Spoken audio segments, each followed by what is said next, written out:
Russian President Vladimir Putin today categorically states his army cannot be stopped. He will win the war against Ukraine. Just one day ago, we had the National Security Advisor for the United States almost equally categorically say Russia will not win. So the question for us is, who's telling the truth, who's right, and who's wrong? And I want to take a view today. There's Putin does this every year. He gives in December what we often call a marathon press conference, where he answers questions from all kinds of people. He allows questions to come in from just regular citizens throughout his country. And then he also does something that's very unique. He allows Western, at least this time, he allowed Western reporters to come in and ask questions of their own. There was, I think, I know for sure NBC was there, and I'm not sure how many others, but a number of them were. It's a huge hall, and Putin will answer their questions.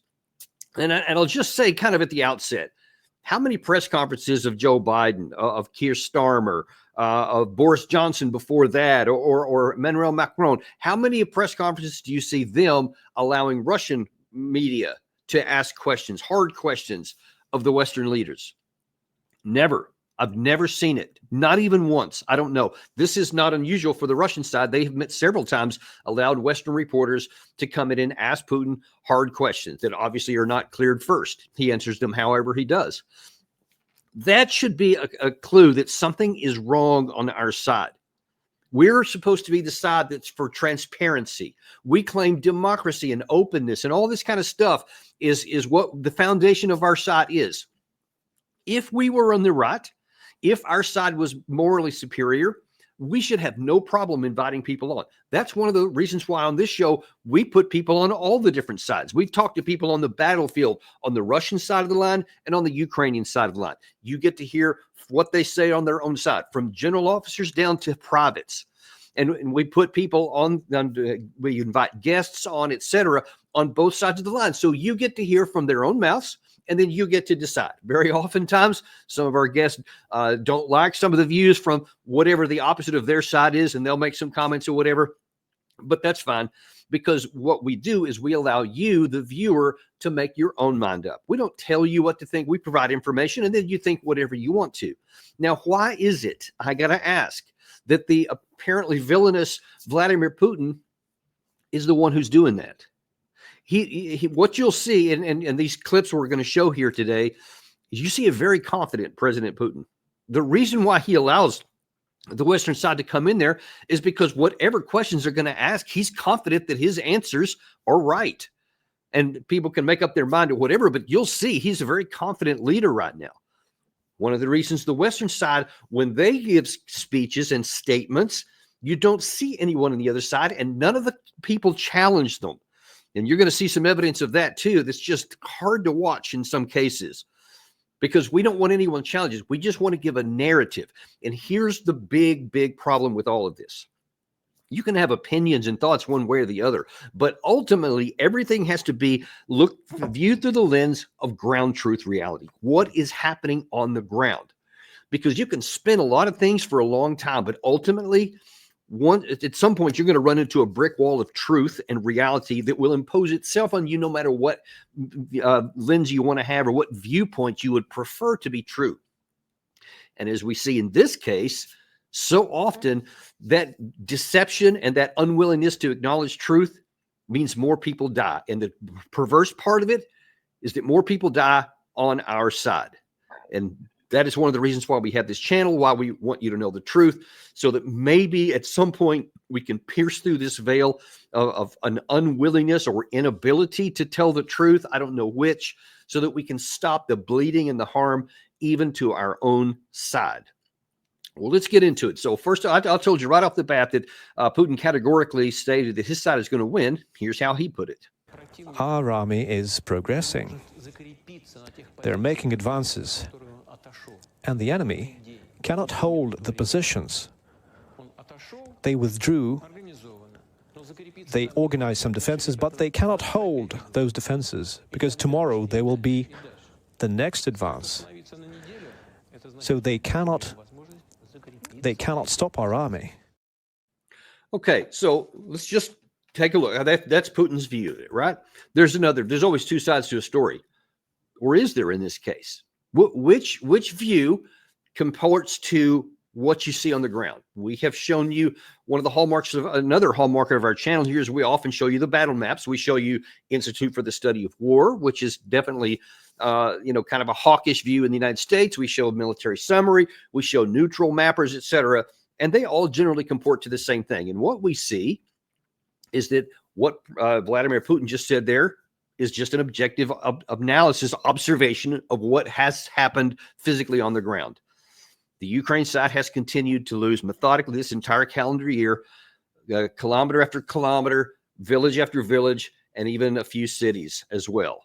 And of course, the casualty count keeps going up. We've shown you multiple times in recent weeks graphics by the Wall Street Journal, Western organizations, about how many drones, missiles, and rockets the Russian side is firing over the past 3 months, how that continues to just accelerate exponentially, how the amount of territory that Russia has gained has been continuing to ratchet up. New York Times, as well as some other Ukraine sources. Again, this is not an opinion deal. This is just mapping out the ground. This is what is actually happening. So when Putin says those things, he is right. Now, the part that was an assessment and an opinion is where he said we cannot be stopped and we will win the war. Okay, that was a statement of personal opinion. But when you look at the battlefield math, as I like to call it, and you see the number of aircraft, air defense systems that the Russian side has, it's certainly air superiority, if not outright air supremacy, because Ukraine does still have capacity there, but it's definitely a superiority on the Russian side. Air defense is overwhelmingly on the Russian side, which is why you only hear sporadic reports of any long-range drone or missile fire into Russia, because, as we saw actually in just the last 36 hours, most of those get shot down because Russia has a significant advantage in domestic air defense capacity. And then you talk about the production, the defense industrial base, ammunition, weapons of war, etc., overwhelmingly on the Russian side. Even though the Ukraine side is legitimately starting to increase some of those, they can't catch up. But the biggest issue of all, as I always say, and will repeat just until people finally get this on our side, it's about men. It's not about machines. It's not about money. We can keep giving stuff. You've seen Joe Biden has continued to just throw billions of dollars onto Ukraine. And let's go back to the $61 billion package that we passed in May of this year. And when you look at that graph that we've shown several times about the loss of territory, what do you notice? From the time that money was given, the amount of territory that Ukraine lost rises each month. Not only did it not stop it, you can't really say that it caused it to accelerate, but that was the net result, meaning that the money had no impact. It didn't make any difference.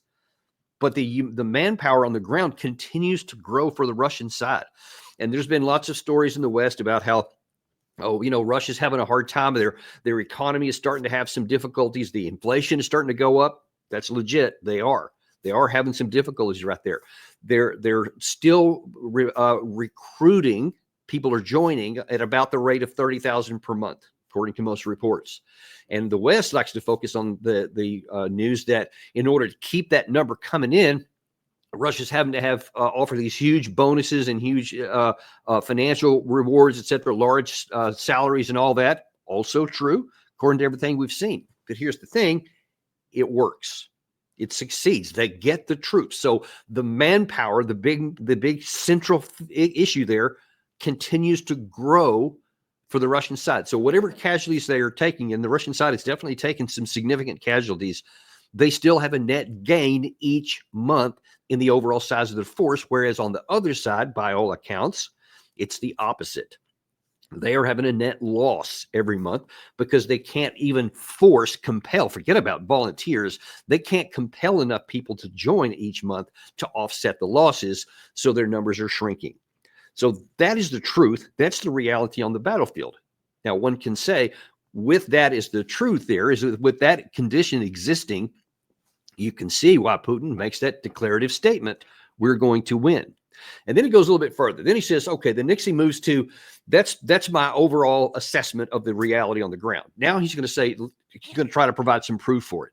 So the next he moved to the strategy. And so as a little context of what led up to this statement here, he's talking about basically what Russia has done from the year 2023 up to the current time. So this is basically a 2-year period he's talking here. And he'll be talking about how for the 2023, Russia was almost exclusively on the defensive, and Ukraine was on the offensive up till about October, November of 2023, and he picks it up from there.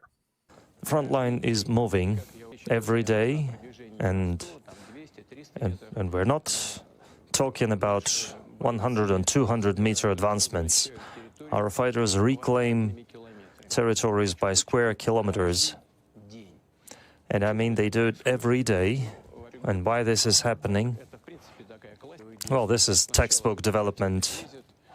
First, the enemy advances, then gets defeated and suffers losses in machinery, in personnel, and so on. And then we start advancing. And that's obviously what exactly happened. So what he just said there is factually accurate.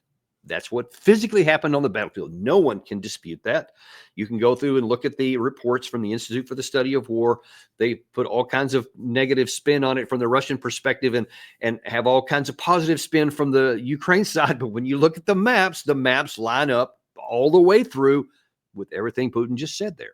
So he is accurately depicting what is physically happening on the battlefield. Ukraine went on the offensive in 2023, broke their teeth on the first of 5 lines, never penetrated beyond it. And from about October, November of 23 up to the current date, it's been a Russian advance. And in the beginning, and those charts we've shown have validated this, especially from the end of 2023 through maybe the first quarter of 2024, it was 100 meters, 200 meters, 300 meters, 100 meters, whatever, going forward. They were inching along. And then come around about June, it started getting into kilometers and half kilometers and then kilometers. And then we've seen that the last month was this biggest single month of territorial acquisition by the Russian army since the war began, since the initial invasion, rather. I guess really since about the summer of 2022. That's kind of when the Russians hit their high water mark and they started losing territory after then. And from that time, after they were reeling from a lot of their huge mistakes that they had made in that first year, from that time until now, November is the biggest month. And of course, that was outdid the biggest month, October, before that, and the biggest month of September before that.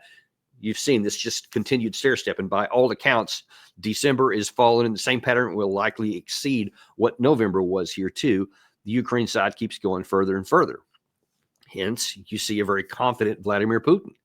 Well, his confidence was actually on display in a very different way, in an additional way beyond that, because when Joe Biden gave permission to use long-range weapons into Russia after the election in November, when he had lost, he changed his tune after having not said he would not use long-range weapons, wouldn't allow them to be used by Ukraine. He turned that over and decided, yes, we're going to go ahead and let you do that. And then Russia warned, don't do that, or we're going to take measures. Well, after the first, or maybe it was the second one, they fired this oreshnik missile, which you've seen us talk about with Ted Postal on a number of occasions. We've been analyzed it, and we've seen conclusively that technology, what it is, that the United States or the Western world itself cannot defend against these missiles. And so there's some debate about how effective they are when they land, but there doesn't seem to be any debate about the fact that these hypersonic missiles traveling up to Mach 10 or 11 cannot be defeated by existing Western technology.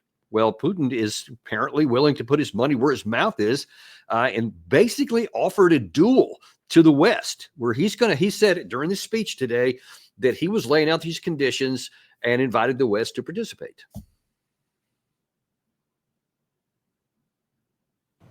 И все, поезд ушел.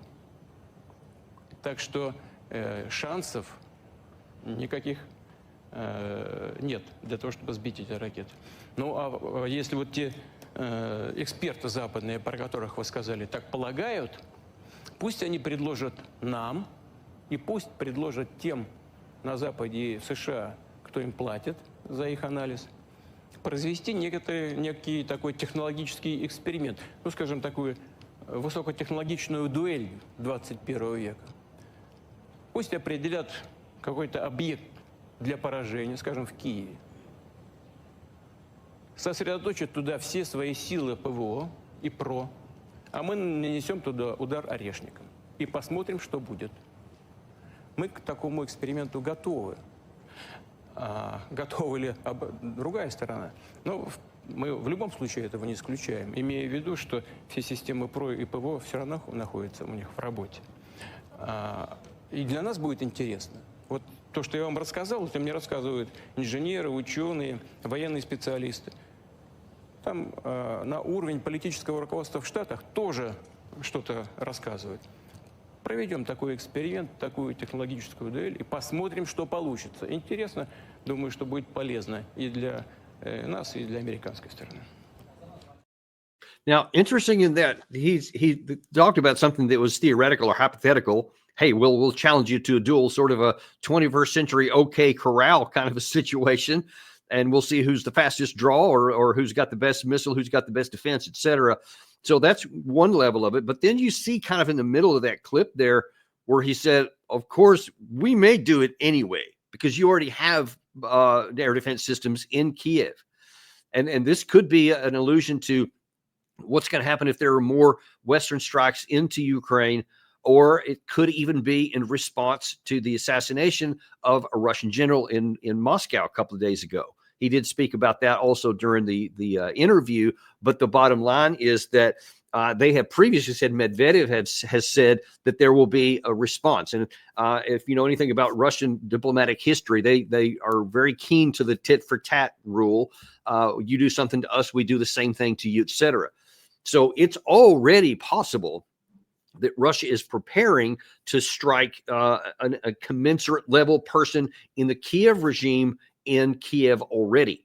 And so I think that it's not at all unlikely that if the duel is not accepted by the West, which of course it won't be, that's just a rhetorical feature there. It's not serious. Nobody in the West would ever take such a deal, but it's also possible that they may do it. And that's what I think is the reason for his confidence and why I think it's so important and why I think he said it, because he's put his name and credibility and reputation on the line. If they launch a strike against Kiev and it doesn't work or it does get shot down, he has lost some serious credibility. So if he tries to make good on this and then it doesn't, it will be a big, big ding, not just for his international image, which he may not care much about, but for his domestic image and among those in the Politburo and inside the Kremlin, and certainly the Russian people. And I think he knows that. And I doubt very seriously that Vladimir Putin has shown, in my estimation, to be very, very risk averse. He took a big risk with the invasion itself and got really spanked hard with that because their strategy going in was bad because it had a plan A and that's it. It was resourced for plan A. And if they needed to go to plan B, they didn't have the resources. They didn't have the plan. They didn't have anything. And the Ukraine side, which fought valiantly and heroically, and they didn't follow plan A, they forced a plan B, which cost Russia a full year of fighting. And it took them even longer than that, really, to get things ginned up to where they could start then moving forward to victoriously on the battlefield. So he got really spanked hard on that one. And since that time, he's been very risk averse because in my estimation, my military analysis, when you look at especially the state of the Ukrainian armed forces with huge numbers of desertions, with the fact that almost, a large proportion of their experienced personnel have been killed or wounded or out of action, and they keep throwing these people in who don't want to fight, who recognizing it's nearly suicide to be sent to the front there. And then you see them collapsing. You see lots of desertions. You see some of these villages here leading up to Pokrovsk, for example, were taken by the Russians without firing a shot because the Ukraine side simply wasn't there. We've shown you Julian Rurka, who a month or so ago talked about some of the advances by the Russians where the Ukraine side had good defenses, actually had well-built defenses in some cases, but they didn't have the personnel to man them, and so the Russians flowed in there. Everywhere you look, the Ukraine army is becoming more and more brittle and less capable, no matter how many people are filling uniforms. And in that environment, it would make sense that the Russians could choose a weak point of the entire Eastern Front and then just hammer it with a huge blow of capable people with overwhelming firepower, et cetera, and probably break through. for reasons that I can't understand, other than that Putin is risk averse. He's not taking that option so far. He's continued on with this methodical thing. As he said in that clip I showed you a second ago, he's talking about the fact that they're making advances in kilometers per day. And I guess to him, what's the harm in keeping doing that? We'll just methodically move forward. But so when he makes this comment now, a pretty braggadocious and bold statement that you can't stop this and we may do it anyway, you need to pay attention to that. Okay, moving to the next section here. Now then he's talking about, in the next section here, about a peace negotiation. Of course, Trump has come in. We've talked about this at length, that Trump is already saying that he's going to have a negotiation, that he's going to end the support that he said on American television. Almost certainly he's going to lower support for the Ukraine side because he wants to get to a negotiated settlement. Okay, that's well known. Putin has already talked about that in the past. But today he's talking about how they would make a deal with the Ukraine side. And he had an interesting caveat about who he would deal with. We don't have any preconditions for talks. We are ready to engage in a conversation without preconditions.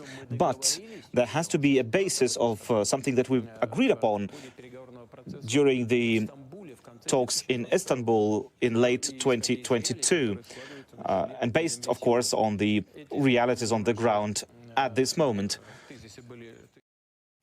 And elsewhere, I guess I had a different clip I had in mind.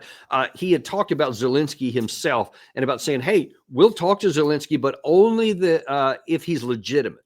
Because in Ukraine, we're ready to talk to anyone, even with Zelenskyy. But if Ukraine does want to follow a path of a peaceful settlement, they actually can do that. They can organize within Ukraine, organize this process in any way they want. But we can only sign any treaties with legitimate representatives, with the Rada, with the parliament, but they're under the heel of the president right now. So this is a formality, in fact.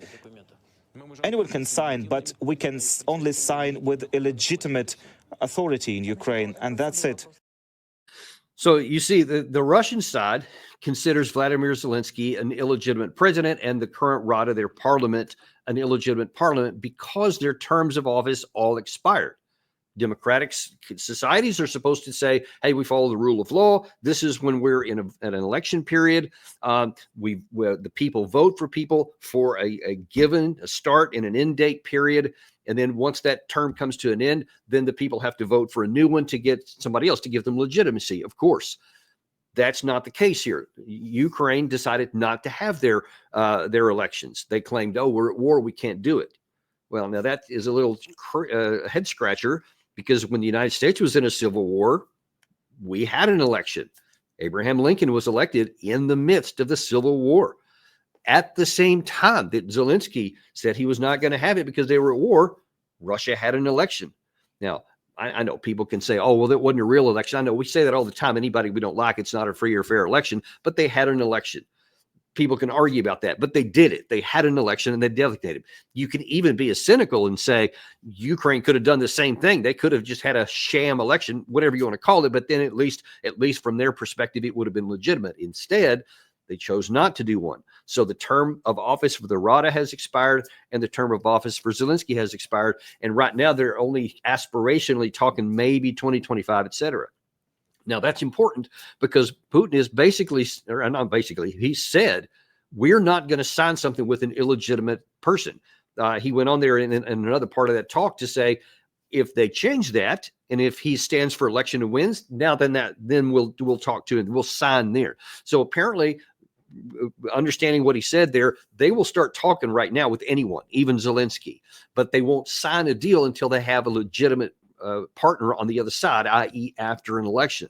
So we'll see how that's going to go. But now then, I told you at the outset of this that you see one side is talking about what we physically see on the ground. And so far, everything I've shown you is lined up with exactly what we physically observe on the ground. It's just real. It's true. On the other side, though, and we'll start with Zelenskyy since Putin just talked about Zelenskyy right there. Instead of recognizing those realities on the ground, one would expect, actually, that even if you were an ardent nationalist and you despised and hated with all of your existence the other side, the side that's at war with you, the side that's destroying your cities, that's killing your people, totally understandable. There's no problem with that, understanding how that would be. But if you're the leader of a country, you also have to say, sometimes you have to make some really hard, ugly choices to protect the people that you were initially elected to defend and protect. And that's the part that seems to be completely absent on the Zelensky side, because instead of recognizing the ground truth reality that there is no path to long since ago, there was no path to a military victory for Ukraine. That was always not in the cards, even in the aftermath of the initial failure of the Russian invasion in 2022.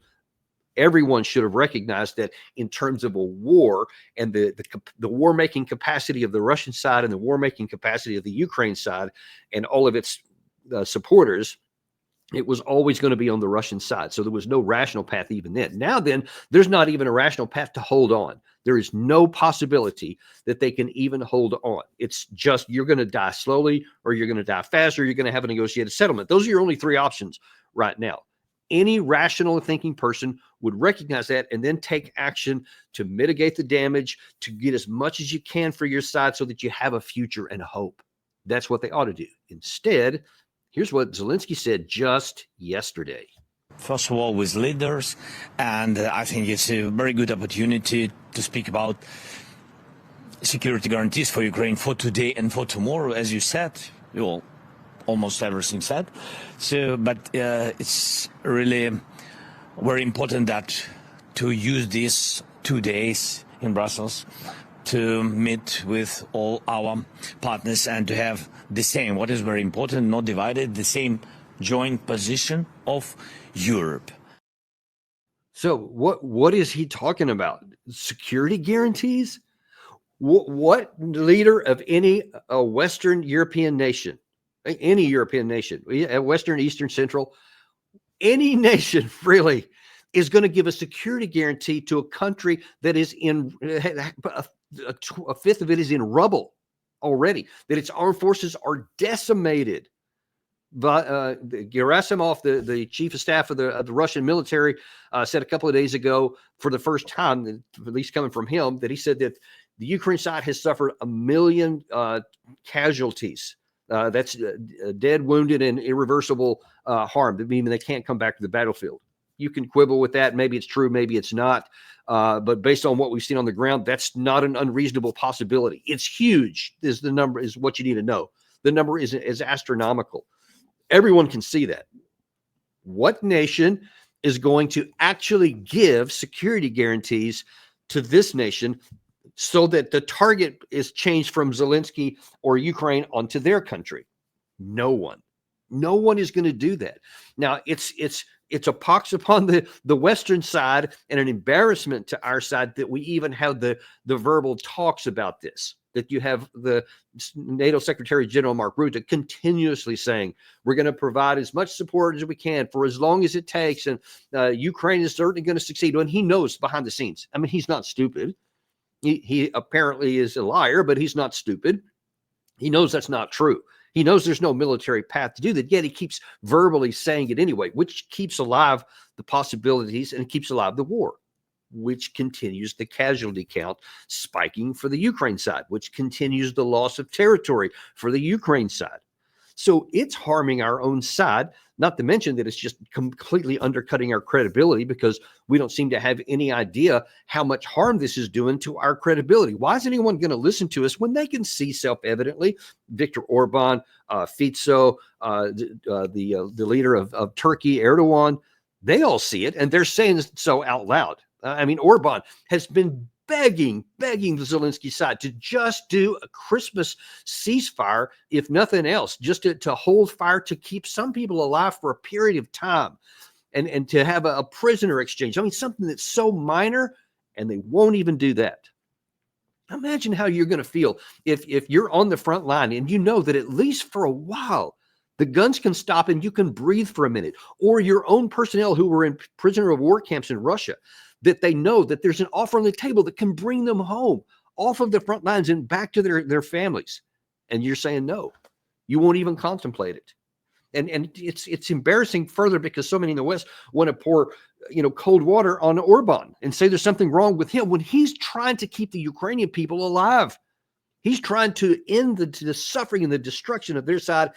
And instead, we don't listen to it and we reject it. And even Putin has said, I'll entertain that thought. He didn't guarantee he would do it, but the Zelensky side won't even contemplate it. He won't even consider it.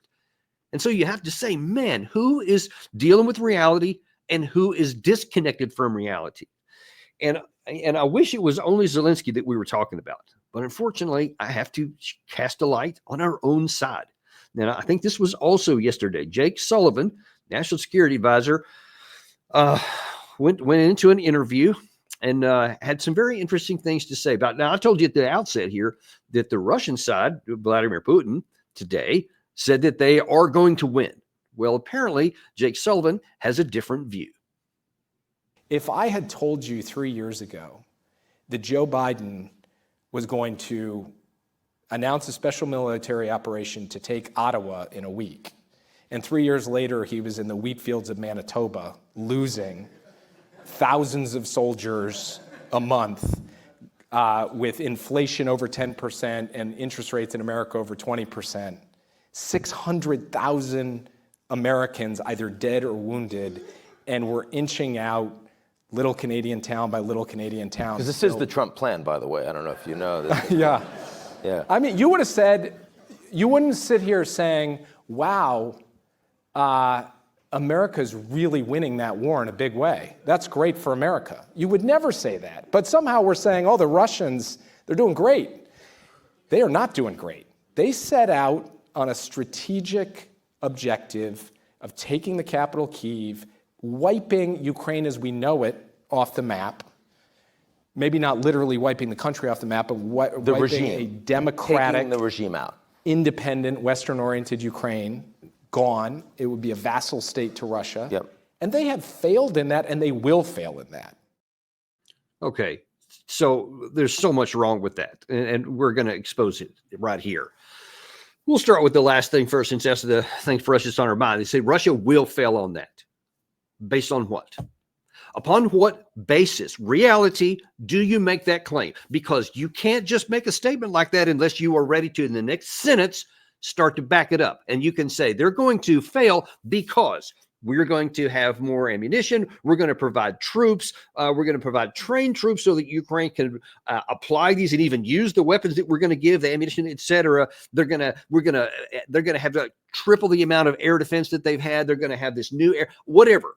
Something like that, something that where you can say rationally that there is a good prospect that the battlefield dynamics and math can change in the direction of the Ukraine side, because simultaneous with that, you also have to show why the Russian is going to lose those capabilities, why their manpower is going to stop, why their defense industrial base is going to shrink, something like that. You've got to be able to show how the math is going to change. And he didn't even make the attempt. And then he also, and I can only assume that this is an intentional effort at deception, because Jake Sullivan has an advanced degrees. He's, by all accounts, people I know that have talked to him, know him personally, I've said he's a very, very intelligent guy. So therefore, when he makes this issue, this connection with Canada and the United States to try and say this about Russia, and then says, why do we say Russia's doing great? No one says Russia's doing great. Russia doesn't say Russia's doing great. Russia says that they're winning, but they do, even in this context here with Putin, he admitted that inflation is high, that they're having some trouble with their domestic economies, etc. He talks about the problems and what they're going to try and do to fix them. No one says they're doing great. But what they are saying is, which he doesn't talk about here, is this is not just some stupid idea like he's trying to make it sound like, where Joe Biden just woke up one day and said, hey, you know what, let's go take a Canadian province or something. And they started moving and they didn't get that far. Because this has been decades in the making, and it's always been about the core issue of NATO in Ukraine. So if in his analogy had said that if China was going to be an ally of Canada, and we had been telling them not to for years, and then they said that, yeah, we're definitely going to do it. Then finally, Joe Biden invaded in order to protect America. Now then you're getting closer to an apples to apples analysis here. Then further, you would have to say that on the Canadian side, it wasn't just the U.S. against the Canadian side, but the U.S. against the Canadian side plus 50 other countries around the world. That like the equivalent of a China or a Russia, allowing their weapon systems to be used and enabling them to be used against American territory. Now then you're starting to get into something that, okay, well, that would make a little more sense, because that's right, Jake Sullivan. That is what we would do. Whether it would have been a Biden or a Trump or anyone else, if there was going to be a nuclear superpower trying to have a military alliance with Canada on our border, we would not be passive about it. So in that sense, good job, Jake. You helped make our point, because that's exactly why Russia's doing what it's doing there. And then there's some other things there. He's talking about that the Russians will lose. And that is just fantasy speaking there. First it was deception and a lie. Now it's just fantasy, totally disconnected from reality. Now, you could cynically say, well, he's saying that stuff now because he's on the way out and he'll never be held accountable for it. Unfortunately, there's probably some truth to that, because we've had all kinds of people. How many times have I talked about and showed video here of the likes of like David Petraeus, who said in the mid 2000s or mid 2011, 2012 timeframe that we're winning in Afghanistan. That General Allen, when he changed commands in 2013, said this is what winning looks like. We're succeeding, etc. And then now after 2021, when the disaster unfolded, nobody went back and asked those guys, hang on, you said we were winning. We were doing all this stuff right. And then we just don't even ask the question. So Sullivan's probably right. No one's going to come back to him afterwards, even though they should. When this thing ends in predictable disaster for the Ukraine side and Russia ends up winning, because that's exactly how it's lining up, no one's going to come back and ask him those kind of questions. And they should. But that's just part and parcel to the elite in the United States, so disconnected from reality that they are taking positions that may play well today, because it's like they're only worried about how this strikes people today. Inconsequential. They don't even care about the bloodshed it causes on our alleged allies. And this is what has happened so many times. People who were allegedly on our side, this minute that it doesn't work in our favor, we leave them to the side, or we take policies that end up getting them killed. And I think that over time, that's going to start to cause more problems for us. More on that another day. But the last thing I want to show you here is that's the current administration with Jake Sullivan. The incoming administration with General Kellogg as being the special envoy for the Ukraine war. He was on Fox News yesterday talking about, well, in all this lot and all the things that have been happening with the long-range weapons been using, with the assassination of the Russian general, Trump is going to come in, though, and he thinks that because of certain things, which he'll talk about in a second, that Trump is going to be in a good position to have a negotiated settlement.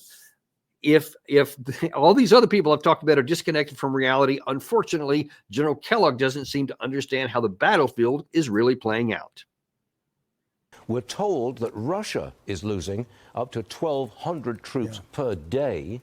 Ukraine has lost around 40% of the land they seized in Russia's Kursk region.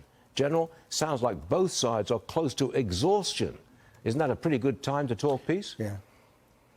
Absolutely. I think both sides are ready. Think of a cage fight. You've got two fighters and both want to tap out. You need a referee to kind of separate them. And I think President Donald J. Trump can do that. I think he's got a vision to do that.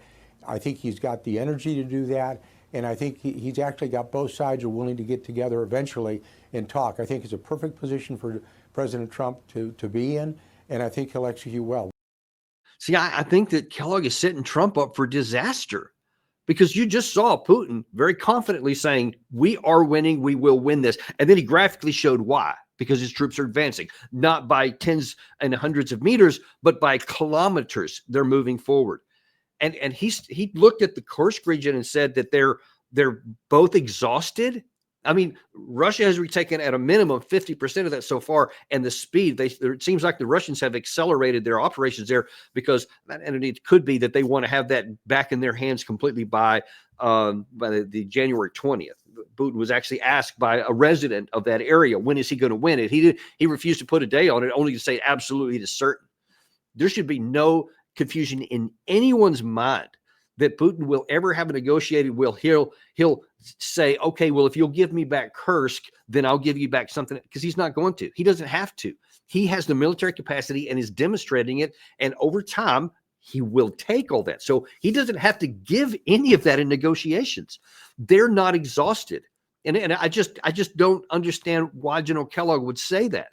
When you see, you don't have to listen to Putin. You don't have to watch anything Putin said. Just look at the Institute for the Study of War maps. You see that they're moving closer and closer to the crucial city of Pokrovsk after taking lots of territory around, after taking Vuhledar, after taking Avdiivka, after taking a number, they're closing in on Kurakova, etc.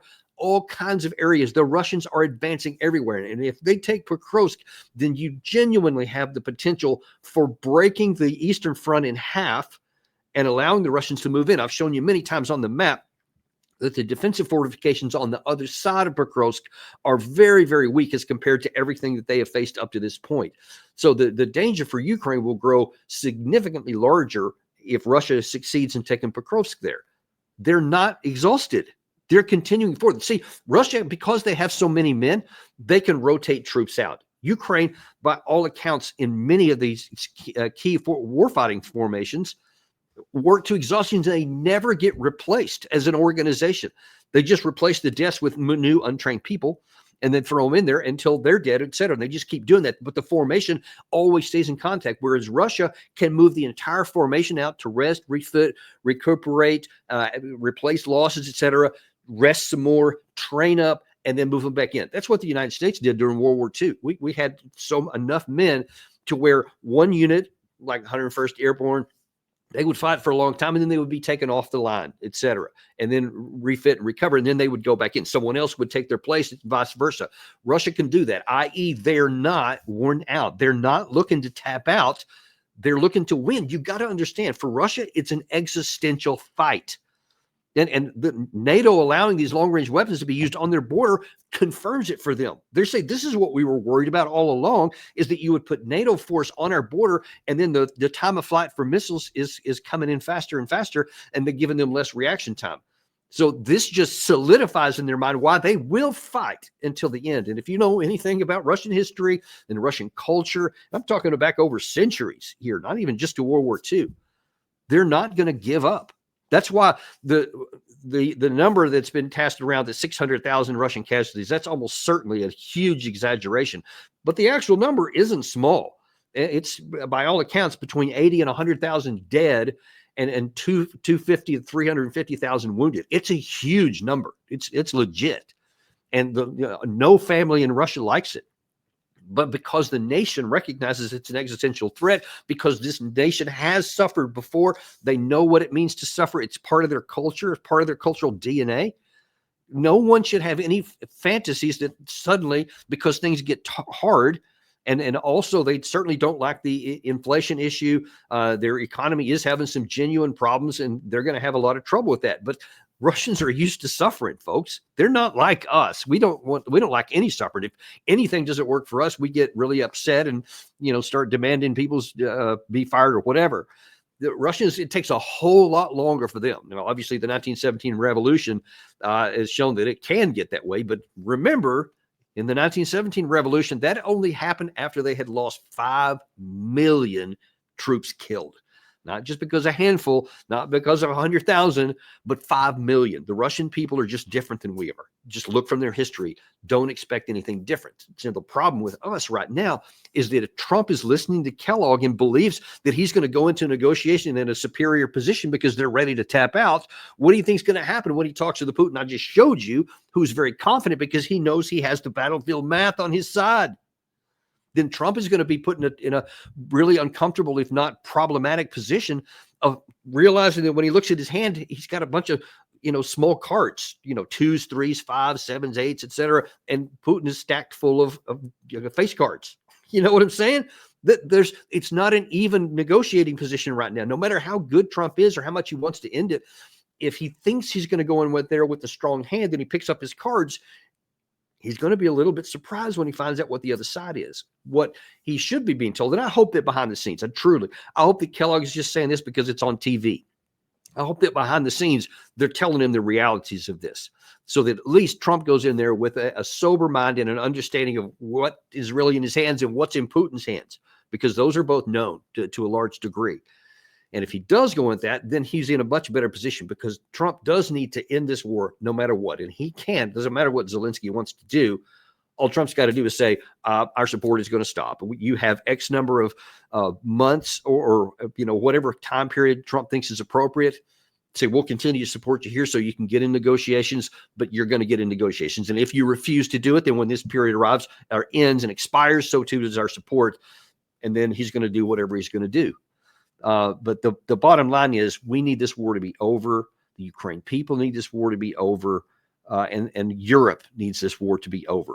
And it's gone. It's past. There is no longer the possibility for ending on terms that we like. We lost that opportunity in November. Well, actually, in April of 2022, we lost it for the second time in November of 2022. And then the last chance we had was July or June of this year, where we had one more chance to have a slightly worse condition. Than each time it was worse from our side, but we had a chance. We decided not to accept any of those opportunities. Now there are no good options. Trump has no good options. There won't be a good outcome for Kiev. There won't be a good outcome for anybody in the West, except that the war can come to an end. It has cost us in the West, other than ammunition and weapons supply stockpiles, it has diminished our defensive capacity, but it has not cost us anything on the ground. No territory, no people have been killed, etc. This is the one big thing in the win that Trump can come out with, is to stop the bleeding for Ukraine, to stop the bleeding of our equipment and ammunition and our stockpiles, stop all that, and solidify and start to cauterize the wound. And now then you can start to rebuilding and replacing and responding, so that we have our national security capabilities back up to full strength. That is a big win. That's the best win we can come up with right now. And I really hope Trump takes that opportunity. Thank you very much for watching for us today. Be sure and like and subscribe if you haven't done so already. We always appreciate that. And we will see you on the next episode of Daniel Davis Deep Dive.